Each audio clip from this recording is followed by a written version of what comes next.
Now at 6, breaking news this morning in the Belmont neighborhood as residential fire forces people to evacuate their homes. Thomas Schultz will bring us the latest live from the scene coming up. Plus, the history of May Day is, to honor the power and the contributions of workers. Today is May Day and several rallies and events are happening across the Portland metro area. How local law enforcement plans to keep people safe as they gather ahead in a live report.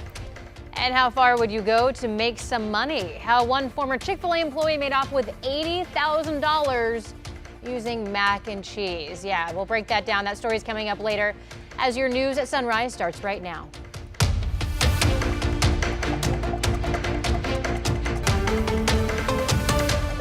Good morning and thank you for joining us. I'm China Green. And I'm Matthew Herchick. We will get to your weather in just a minute, but first, we want to get back to that breaking news in southeast Portland where a residential fire is forcing people to evacuate. Sunrise reporter Thomas Schultz is live at the scene. So Thomas, what are you seeing out there?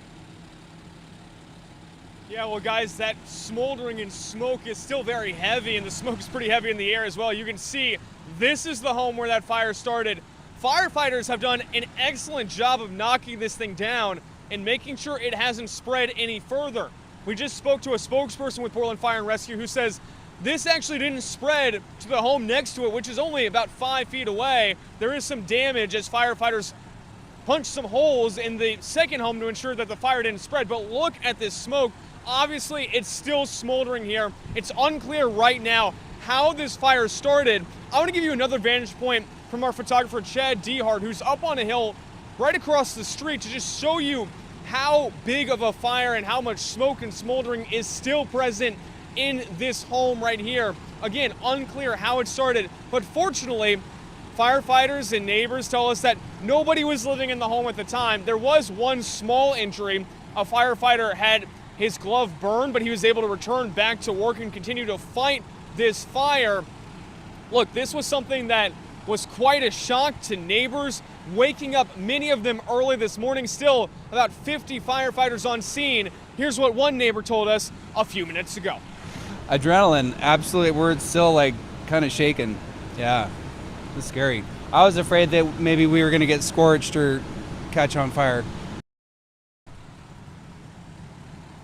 And speaking of that, look, these are the power lines we're showing you right now. About half an hour ago, we saw them on fire as well. Portland Fire and Rescue tells us there may be some brief power outages. We've seen PGE out here, Northwest Natural out here.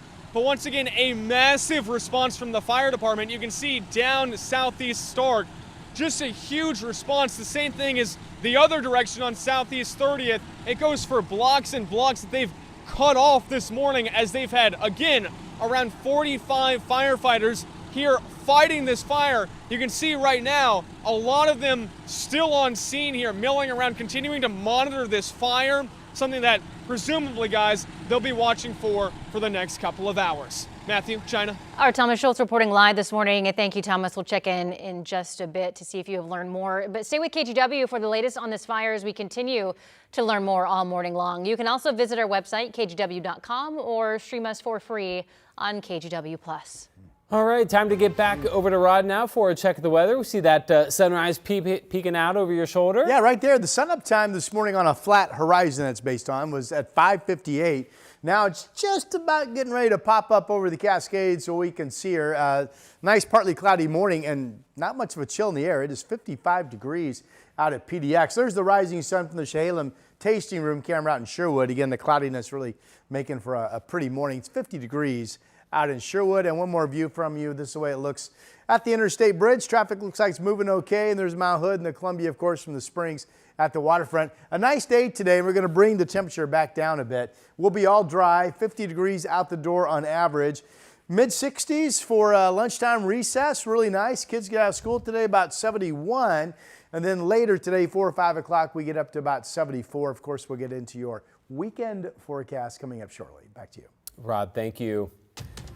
Developing this morning, we are working to learn more about what authorities call an accident that killed a ski bowl employee on Mount Hood yesterday morning. Yeah, one other employee was reported to be injured. The two were in a maintenance basket around 9:30 working on the upper bowl chairlift. The Clackamas County Sheriff's Office says some sort of malfunction caused the basket to fall on the ground onto rugged terrain. A third person in the crew did CPR until medics could get to them. The sheriff's office called this a workplace death, and OSHA plans to investigate. A North Portland family is out of their home after a fire that spread from a shed to 2 houses. Fire crews responded around 4:30 yesterday afternoon to Yale Street in the University Park neighborhood. Now that's the same area that would lose its engine, its one and only engine, if proposed budget cuts are approved. Rick Graves with Portland Fire explained why it's important for multiple crews to respond to fires like this. So we send 4 engines, 2 trucks, and 2 chiefs to all these types of fires for the very reason that we see here. We need a pumping engine. We need an engine that's going to establish a water supply. We need a crew that's going to perform rescue of those that are on the inside. We need an additional crew to perform safety. No word yet on the cause of this latest fire. Your time now is 6:05. Today is May 1st, also known as May Day. It's a day traditionally filled with action and activism. Yeah, there are several events planned across the Portland metro area. In Portland, workers and migrants will first gather at Southwest Park in Jefferson at noon to push back against the Trump administration. In Salem, there will be a gathering outside the Capitol at 11 to stand for immigrant worker rights. Historically, May Day events honor the contributions of workers, so organizers are asking people to not go to work or school and refrain from spending money. We're demanding, ICE out of our state, a pathway to citizenship for our immigrant communities, a fair economy, and democracy for everyone. And throughout gatherings across Portland, law enforcement agencies say they will keep watch to ensure the First Amendment events remain peaceful. This is merely making sure that that person that's getting zip-tied and dragged off like an animal is doing so under the authority of the federal government. Meanwhile, some Portlanders are pushing City Council to take action over their concerns about immigration enforcement in the city. Last night, city leaders spent hours discussing a controversial proposal around masks and identifications for law enforcement. Portland Mayor Keith Wilson says the proposal will draw the attention of the federal government, adding that it will not stand up in court. The proposal says anyone attempting to detain or arrest a person without visible ID and with their face covered would be treated as a criminal and subject to investigation by Portland police. Catherine Cook has the details. Who's City Council? Our City Council! Who's City? Our City! Outside City Hall Thursday, demonstrators supported a proposed right-to-know ordinance aimed at dealing with masked federal agents. Portlanders have a right to know who's policing them. When you deserve to know who's operating in our city and also to know whether or not the person claiming law enforcement authority actually is. City Councilor Samir Kanal penned the ordinance. It calls on Portland police to investigate unidentified federal immigration agents, to verify their authority, then document their findings. In California, a similar law hit a legal roadblock. The Ninth Circuit Court ruling states and local governments cannot directly regulate the feds in that way. Believing Portland would be subject to a similar ruling should the ordinance pass, Mayor Keith Wilson shared a memo with councilors. It said in part, "As a city, we cannot tell vulnerable communities that we will unmask the ICE agents who have terrorized them while knowing we cannot deliver on that promise." The Ninth Circuit ruling has absolutely nothing to do with the idea of verification or documentation, which is our ability as a city to direct our own employees to look into things and to document it when they do. During public testimony, many supported the ordinance. And I have heard from immigrant families themselves that this ordinance is important to them. And I hear accounts of what our immigrant families are facing with ICE. The stories are chilling. Earlier, Councilor Steve Novick suggested the ordinance would be a long shot, but that they should try it. I want to pass something, even though I know that it's likely to be overturned. An approach Portland Police Association President Aaron Schmeltz cautioned against. We have to do something has opened the door to doing anything. But the solution proposed does not actually solve the real problem. And I'll note this is clear, listening to the very powerful, impassioned testimony today. None of the concerns that have been noted are actually addressed by this ordinance. That was Catherine Cook reporting. It's worth noting there's already a state law that was passed this year that prohibits law enforcement officers from wearing masks in an effort to promote transparency. Mayor Wilson encouraged broad support for that law, noting it also may face legal challenges. As for the city ordinance, Portland City Council will continue the first reading at a later date.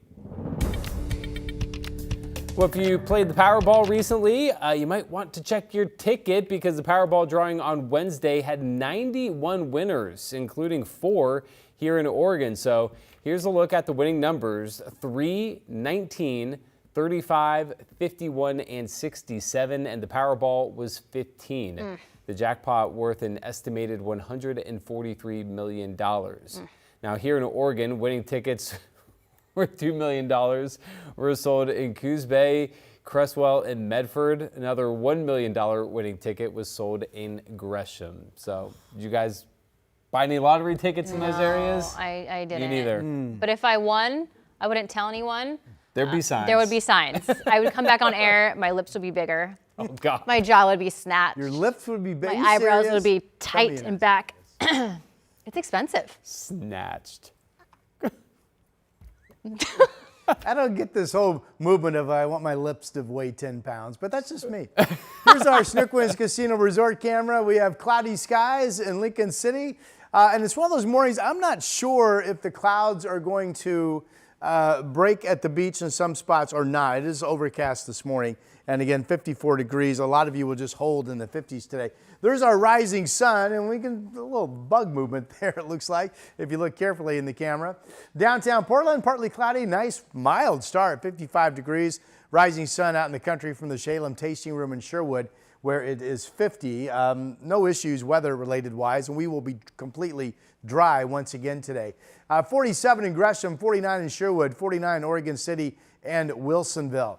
47 in Salem, and down into Albany, it is 49 degrees. Winds are light, not seeing the flags move at all from Lincoln High School, which is just sitting off to my side. There's the map today, kind of a partly to mostly sunny day here on the west side, pretty much all sun out east, and the clouds we talked about at the coast. Warm spot will be in the center. Well, Pendleton 79, Dow's 82, and nearing 80 in Jefferson County and Madras today as well. For Portland, yesterday we did make it to 80. We hit 82 actually. Today we drop it back down to 74, more of a light westerly wind cooling us a bit. Tomorrow back to 78. This is a remote thunderstorm chance. I just don't want you to be surprised. There will be thunderstorms firing to our south, tomorrow. And it's at least possible that late day or overnight we would get a spotty storm somewhere in the valley. Most of us will clearly be dry. 88 on Sunday. Again, the record Sunday is 89 for the date at PDX. That's your update. Back to you.